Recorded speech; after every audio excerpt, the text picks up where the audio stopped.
नमस्कार, मी निर्मला. नीनाज रेसिपीमध्ये आपलं स्वागत आहे. आपण आज फुटाणा डाळ चटणी करत आहोत. त्यासाठी आपण मिक्सरच्या भांड्यात 1 वाटी डाळी घेतलेल्या आहेत. त्याच्यामध्ये आपण 1 चमचा साखर घालून घेतो आहे. एक अर्धा चमचा मीठ घातलेलं आहे. त्याच्यात आपण आता लसूण, एक मोठा लसूण घेतलेला आहे, सोलून घेतलेलं आहे, साले तसेच ठेवलेले आहेत. ते आपण चेचून घेतो आहे.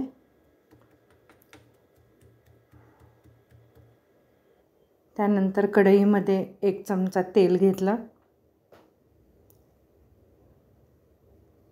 तेल गरम झालं, त्याच्यामध्ये आपण लसूण, कढीपत्ता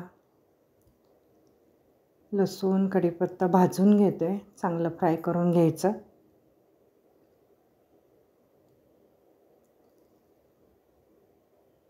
फ्राय झालेलं आहे. त्यामध्ये 1 चमचा लाल तिखट घालायचं.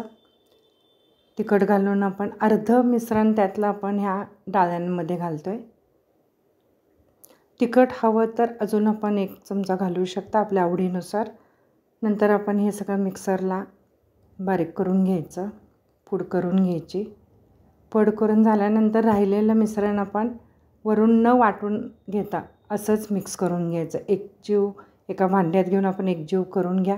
मस्त अशी आपली चटणी तयार होते. ही चटणी आपण डोश्याबरोबर खाऊ शकतो. तुम्हाला ही चटणी कशी वाटली ते तुम्ही मला नक्की कमेंट करून सांगा. लाईक करा, शेअर करा, सबस्क्राईब करा. धन्यवाद.